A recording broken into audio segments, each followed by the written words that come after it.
Olá. Entra governo, sai governo e o serviço público brasileiro é colocado em xeque. Todos os presidentes dos últimos 30 anos reformaram o sistema que encontraram, em todos usando o mesmo argumento: aumentar a eficiência e eficácia dos serviços prestados e reduzir os custos.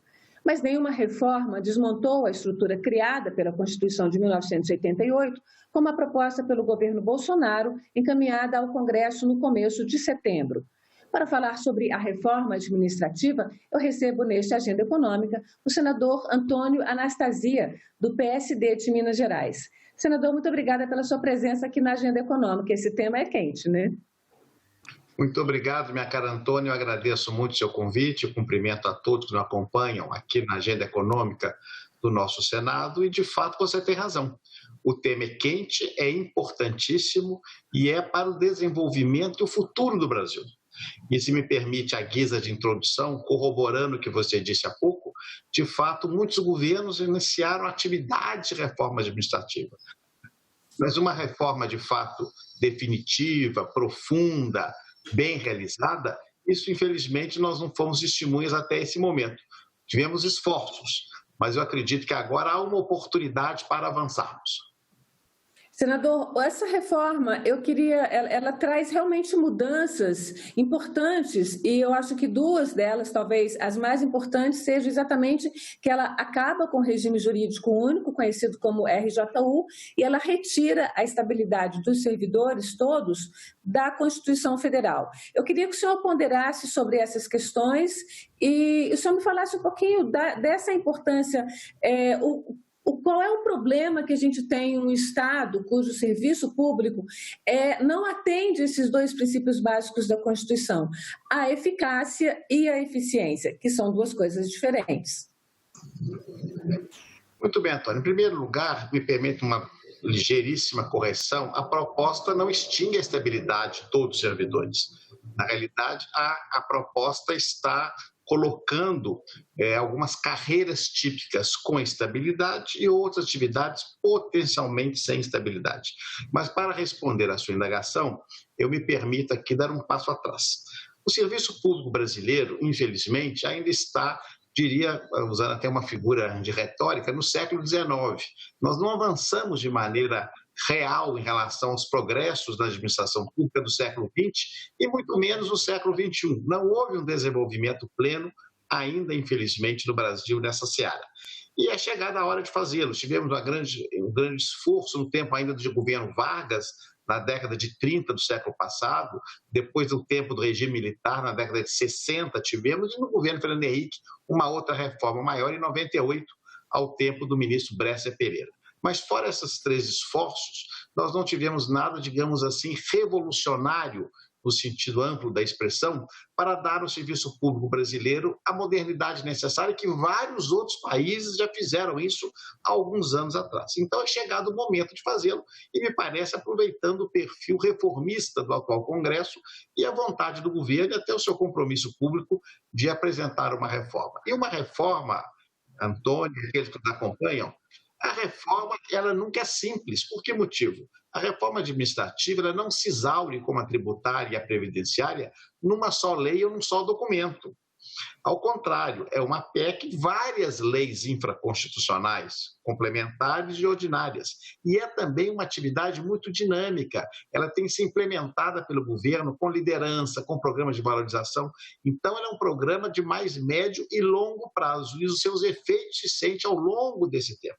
E por isso mesmo, cada um tem a sua opinião, tem a sua versão, tem a sua, digamos assim, o perfil que acham mais adequado a uma reforma administrativa mais moderna. Então, esse é um ponto, vamos dizer assim, vestibular que eu quero pontuar aqui.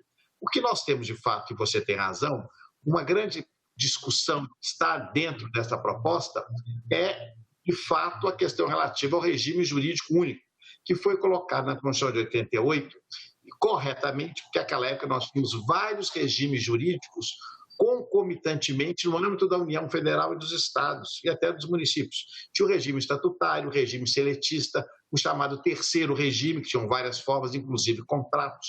Tudo isso foi substituído por meio exatamente da figura correta do regime jurídico único, na verdade, o regime estatutário. Todavia, ao passar dos 30 anos de vigência da Constituição, já se percebeu que o regime estatutário é muito apropriado para algumas funções, mas não é apropriado para outras, funções que são funções mais próprias e corriqueiras do dia a dia da administração, que não são privativas, não são típicas da administração pública, não precisam dos rigores e vamos dizer assim, das proteções, inclusive a estabilidade, do regime estatutário. E por isso se discute nessa reforma a manutenção do regime de direito público, mas agora ele teria algumas categorias. Manter-se-ia, claro, o regime estatutário típico, com todas as suas prerrogativas, para as carreiras de Estado, aquelas que expressam o poder do Estado, fiscais, diplomatas, procuradores, ou seja, aqueles que exercem poder de polícia e a chamada potestade pública dos governos, que é o poder de império que se tem em relação à sociedade, mas para funções que também existem no setor privado, aí vão permanecer atividades que serão também por tempo indeterminado, também terão caráter estatutário, mas não necessariamente terão estabilidade, e terá um regime, portanto, do seu conteúdo um pouco diferente. E ainda teremos, pois não? O senhor me permite interrompê-lo um minuto? Claro. Exatamente para mostrar e talvez para facilitar um pouco para o nosso telespectador, para o nosso espectador da internet, fixar um pouco a imagem do que a gente está falando. Nós preparamos, a partir do material divulgado pelo governo no dia da entrega da emenda, nós preparamos alguns gráficos. Eu gostaria de mostrar um primeiro que se refere exatamente, na verdade não são gráficos, são infográficos, a essa questão que o senhor estava falando, que é a abrangência da reforma, né? E que, como o senhor dizia, servidores federais dos 3 poderes, os servidores estaduais, distritais, no caso do Distrito Federal, e municipais. Mas não abrange juízes, desembargadores, ministros de tribunais superiores, procuradores da República e promotores, parlamentares das 3 esferas e os militares. Quer dizer, então eu queria que o senhor falasse um pouquinho sobre por que deixa fora o que são os mais altos salários, e aí depois a gente entra naquela outra especificidade que o senhor estava falando, que são as carreiras de Estado. E aí eu vou aproveitar para fazer um adendo. O que eu disse não é que ela acaba com a estabilidade, é que ela retira da Constituição. A estabilidade passa para leis. Não é isso? Eu acho que, eu não sei se eu me expressei corretamente, acho que eu não me fiz entender direito. E lhe agradeço pela correção. Muito obrigado. Então, eu queria que o senhor falasse um pouquinho sobre essa questão, por que abrange os servidores, propriamente dito, concursados, e não abrange esses outros servidores, que também são concursados alguns, né? Outros são escolhas da cidadania brasileira, como os parlamentares das 3 esferas. E por que essa diferenciação? Ótimo. Primeiro, só esclarecimento, a figura da estabilidade está mantida na Constituição. O texto da reforma, claro, mantém a estabilidade e prevê quem a adquire. Ela diminui a sua abrangência, mas está mantida. Agora, com referência a esse quadro, houve até essa indagação mesmo. Uns perguntaram, mas por que não estão os juízes, os procuradores, os membros do Poder Legislativo, os titulares do poder? Em primeiro lugar, o Poder Executivo, Antônia, não tem competência, não tem iniciativa de proposta, inclusive de emenda constitucional, em relação à autonomia dos demais poderes. Nós temos uma cláusula pétrea na Constituição, que é a separação dos poderes. E uma das garantias dessa cláusula pétrea é exatamente a iniciativa desses poderes em matéria da sua competência, da sua auto-organização. Por isso, as leis relativas à magistratura, as leis relativas ao Ministério Público são de sua iniciativa e não do Poder Executivo. Então, nós teríamos uma grande discussão jurídica dizendo o seguinte: pode o Poder Executivo e até o Parlamento entrar nas carreiras dos poderes, não dos servidores, que, como você colocou no quadro, já estão lá, mas dos poderes? Isso não seria a quebra do equilíbrio dos poderes, da separação dos poderes? Então, seria uma discussão jurídica infinita e desnecessária. Então eu vou aproveitar, senador, eu vou aproveitar e interromper um pouquinho novamente o senhor. Como o senhor é um constitucionalista também, eu queria que o senhor explicasse por que o Poder Executivo pode legislar sobre as carreiras dos outros poderes e não pode ser questionado também o fato de legislar sobre a carreira dos outros poderes? A gente não corre esse risco? Não, porque os servidores não são a expressão do poder. A expressão do poder com as suas garantias são os magistrados. São os magistrados que têm vitaliciedade, inamovibilidade, irredutibilidade, são garantias constitucionais que não são só brasileiras, estão pelo mundo afora, colocadas a favor da carreira da magistratura e do Ministério Público. Os servidores não têm essa proteção, porque eles não expressam o poder do Estado no que se refere ao julgamento dos conflitos. Veja você e aos nossos telespectadores que a função de magistrado é muito importante. É ele que diz a palavra final no conflito entre as partes, inclusive entre o poder público e o cidadão. Então, ele tem de ter mesmo proteção, prerrogativas, tem de ter essas defesas. Agora, o que não pode haver, e nós todos concordamos, são privilégios exorbitantes. E, para isso, não precisa dessa PEC da reforma. Para isso, basta a votação da lei, aí basta uma lei, que é a chamada PEC do teto remuneratório, que já foi votada no Senado e está na Câmara desde dezembro de 2016, que estabelece de maneira clara o limite remuneratório, que aí a própria Constituição autorizou o limite, desde a sua promulgação em 88, que é um teto. E desse teto não pode passar e nem criar expedientes para burlar o teto. Então, por isso que, corretamente, a meu juízo, o governo não encaminhou a reforma abrangendo os membros dos poderes. E no caso do parlamentar, o parlamentar não é servidor, nem não tem carreira. Ao contrário do juiz, que é juiz a vida inteira, o parlamentar é parlamentar por 4 ou 8 anos, podendo ou não ser eleito. Isso não é uma função. Vi até vou fazer uma emenda porque os parlamentares não podem ter férias de mais de 30 dias. O parlamentar não tem férias nem um dia, o que é o recesso parlamentar. Tanto que o parlamentar não recebe adicional de férias. Se tivesse férias, receberia o adicional de 1/3 que todos os servidores recebem, porque não há férias. O que existe é um recesso, né? Pois não. Com relação aos militares, eu queria que o senhor colocasse isso um pouco. Isso é uma opção, do seu ponto de vista, constitucional ou uma opção política? Porque os militares já foram poupados da reforma da Previdência, ao contrário, eles tiveram um novo plano de carreira e eles são poupados também nessa reforma administrativa.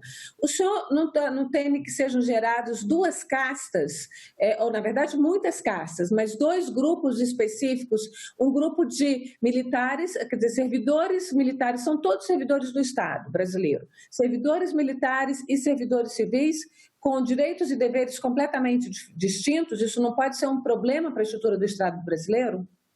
Não, não me parece, Antônia. Na realidade, em todos os países que adotam o modelo jurídico ocidental, digamos assim, o tratamento dos militares, dos servidores ou dos agentes militares é distinto dos civis. Até porque as responsabilidades, as atribuições, o perfil é muito diferente. Então, nós estamos tratando aqui de cuidar do serviço público civil. O serviço público, chamado de serviço público, é feito por servidores civis. Os militares cuidam da segurança nacional, que é uma atividade da soberania do Brasil, mas não se considera tecnicamente, no sentido estrito, como um serviço público. Não significa educação, não é saúde, não é infraestrutura. Não é? Então, nós temos, de fato, atividades que são de soberania.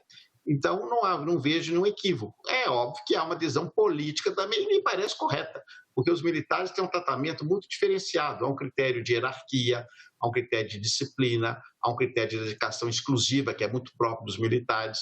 Então, é um tratamento, de fato, que tem que ser à parte, como nos demais países o é. Vamos concentrar e faremos uma boa reforma, se assim se permitir, e se houver a convergência no Congresso, em relação ao serviço civil, que já será um grande avanço em favor do Brasil. Senador, quando foi apresentada a reforma, o ministro da Economia, Paulo Guedes, disse que ela tem o poder de gerar uma economia para o Estado brasileiro de 300 bilhões em um período de 10 anos. Eu queria que o senhor tentasse explicar um pouquinho para a gente. Queria primeiro saber se o senhor entende isso também, essa reforma. Como é que o senhor acha de onde vem essa reforma? E o que é que significa, qual a importância para essa reforma dessa mudança da criação de 5 sistemas diferentes para a contratação? Eu vou pedir ao nosso diretor que coloque aí na tela, dividindo a tela, essas mudanças que são feitas com a nova proposta do regime jurídico único, e que é encerrado, e cria 5 novos regimes de contratação. Então, eu vou pedir ele para colocar na tela para a gente conversar, para o nosso telespectador poder ver bem isso, ter essa imagem dessa mudança, e para a gente conversar um pouco sobre esse ponto especificamente. o fim do regime jurídico único e a criação dos novos sistemas, um dos servidores estáveis, que são as carreiras de Estado de que o senhor falou, e os que não têm estabilidade, mas que têm vínculos diferentes, vínculo por prazo determinado, de experiência, por prazo determinado e cargos de liderança e assessoramento. De certa forma, a gente não já tem tudo isso aí coexistindo? Como é que a gente gera uma economia a partir da reforma? Em primeiro lugar, eu nunca defendi a reforma administrativa com natureza fiscal. A reforma administrativa tem de ter por objetivo, por escopo, por princípio, por alcançar a melhoria da qualidade do serviço público. Esse deve ser o propósito de uma boa reforma administrativa, e não questões fiscais. Eu não posso nem corroborar, nem discutir com referência à assertiva do ministro Paulo Guedes o valor, porque eu não conheço os números e não me preocupo com essa questão de valores nesse caso. Eu acho que isso não é o ponto mais importante e não sei como são feitos esses valores. Agora, o que é relevante, de fato, é fazer uma reforma que melhore, vou dizer, a qualidade do serviço público. Isso é que nós devemos nos empenhar e buscar de maneira muito efetiva. O quadro colocado há pouco, ele demonstra aquilo que eu falava no início da exposição. Na realidade, não são regimes jurídicos distintos. Isso é um equívoco que tem sido dado pela imprensa e até por algumas explicações do próprio governo. Na verdade, no texto apresentado pela PEC, no artigo 39A, no texto proposto pelo governo, está lá que haverá uma lei que deverá ter um regime jurídico que abrangerá as seguintes situações. Então, volto a dizer, será o regime estatutário, o único regime, que terá no seu bojo categorias distintas com regras distintas, o que é perfeitamente natural. Haverão, então, regras distintas relativas aos servidores das carreiras típicas ou de Estado. Teremos regras distintas para os servidores de cargos de duração indeterminada, para cargos de duração determinada, para os servidores de função em confiança e o período de experiência, que não é um regime, é um período, é uma fase do concurso público, que substitui a figura do estágio probatório. Você tem razão, a rigor, esses institutos já existem hoje, sob outro formato, sob outra regência, com outro conteúdo jurídico, mas já existem. O estágio probatório, por exemplo, está sendo transformado nesse chamado vínculo de experiência, que é melhor chamado período de experiência, que não é um vínculo distinto dos outros. A palavra vínculo, eu vou sugerir oportunamente mudança, porque não está bem colocada a expressão, tecnicamente. O cargo comissionado vira função de liderança e assessoramento. É, grosso modo, a mesma coisa. Os contratos por prazo indeterminado, prazo determinado para funções temporárias, já existem, como também as duas carreiras. Então, na verdade, está dando um rearranjo mais explícito e talvez melhor detalhado, com objetivos distintos desses 5 vínculos. E isso dará, certamente, se aprovado, uma melhor flexibilidade para a gestão pública. Senador, não está presente na reforma, não está citada na reforma, mas é uma realidade muito intensa no serviço público hoje, nas 3 esferas, a terceirização. Onde é que o senhor acha que ela entra? Ela deverá ser acrescida, de alguma forma, ser citada, ser regrada durante a tramitação dessa emenda? Na abrangência da proposta constitucional, não há necessidade com referência à questão da terceirização. Mas, de fato, há porque a matéria é infraconstitucional, cabe a leis ordinárias e até lei complementar. Mas, de todo modo, a proposta de emenda, ela apresenta uma proposta ou um dispositivo que determina que haja uma cooperação mais próxima entre o setor público internamente, que são os consórcios, por exemplo, entre os governos, e também com o setor privado. Os que se opõem à reforma, com certa razão, alegam que esse dispositivo abriria uma brecha para uma maior terceirização das atividades do serviço público, que seria esse tipo de cooperação entre o setor público e o setor privado.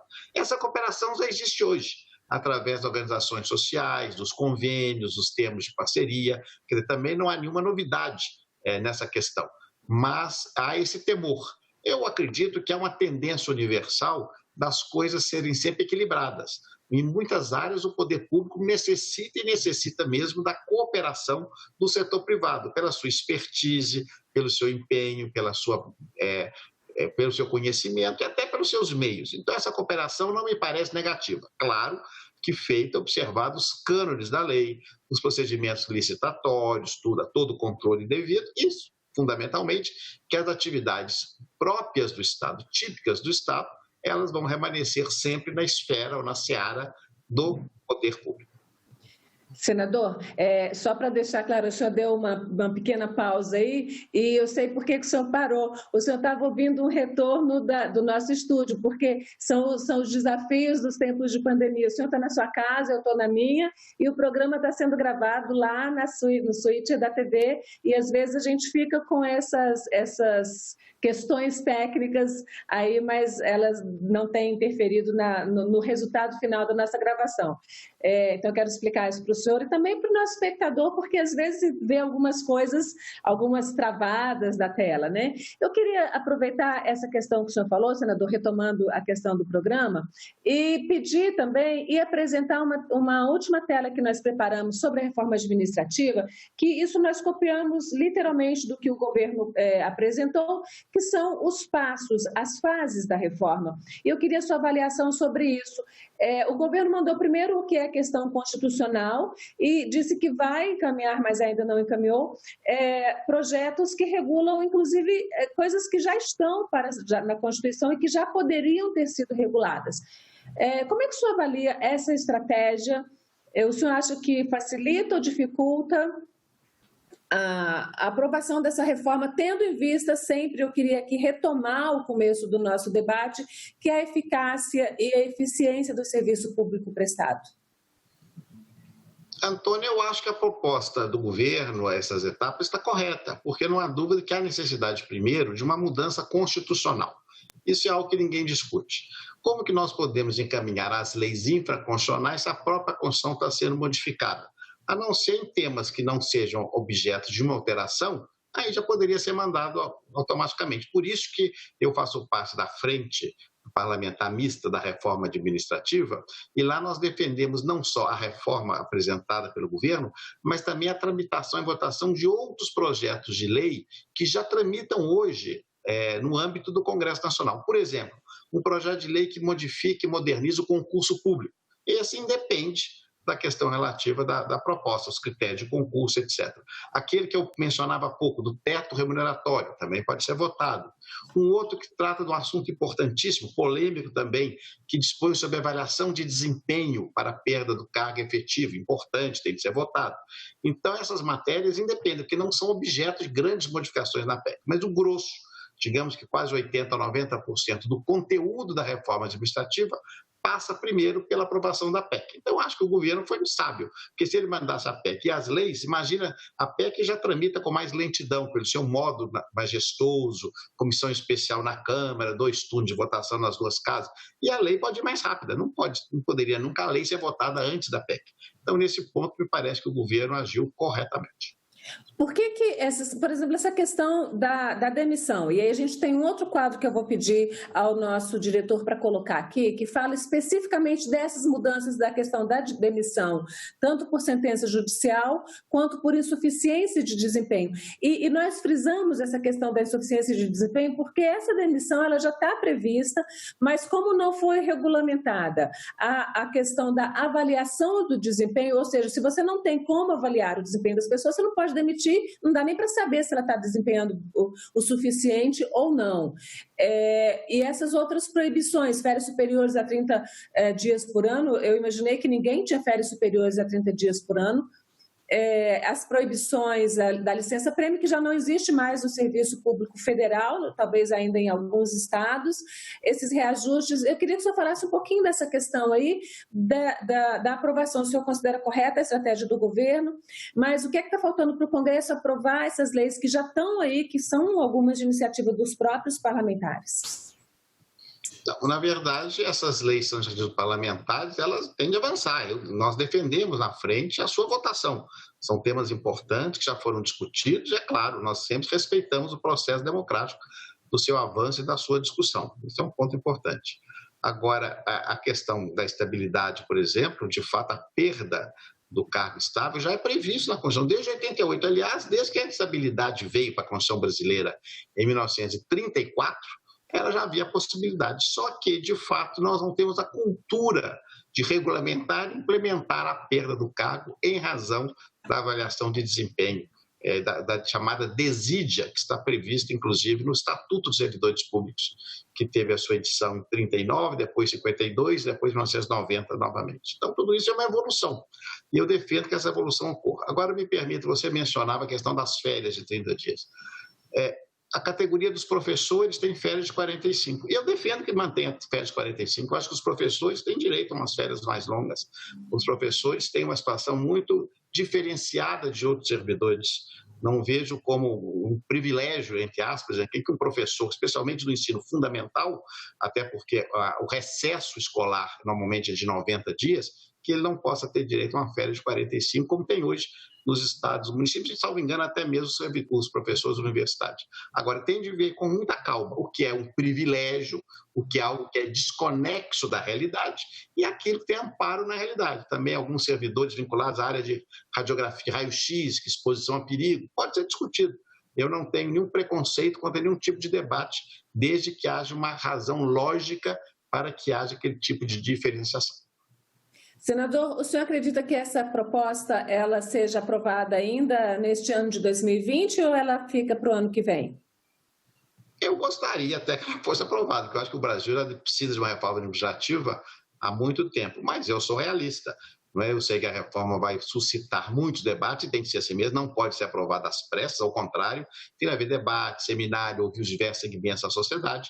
Nós estamos em deliberação remota, o que prejudica muito, tem de passar em comissão especial. Então, sendo realista, nós percebemos que, a meu juízo, pelo menos hoje, me parece inexequível a aprovação dela esse ano, não é? Em razão da tramitação exigida. Mas, se aprovada no ano que vem, e se aprovada com profundidade, como se pretende, já será ótimo, até porque os seus efeitos não serão imediatos. Os seus efeitos, como eu disse no início da apresentação, serão a médio e longo prazo. Mas se tivéssemos feito isso em 80 e 98, teríamos hoje um outro serviço público no Brasil, certamente de melhor qualidade.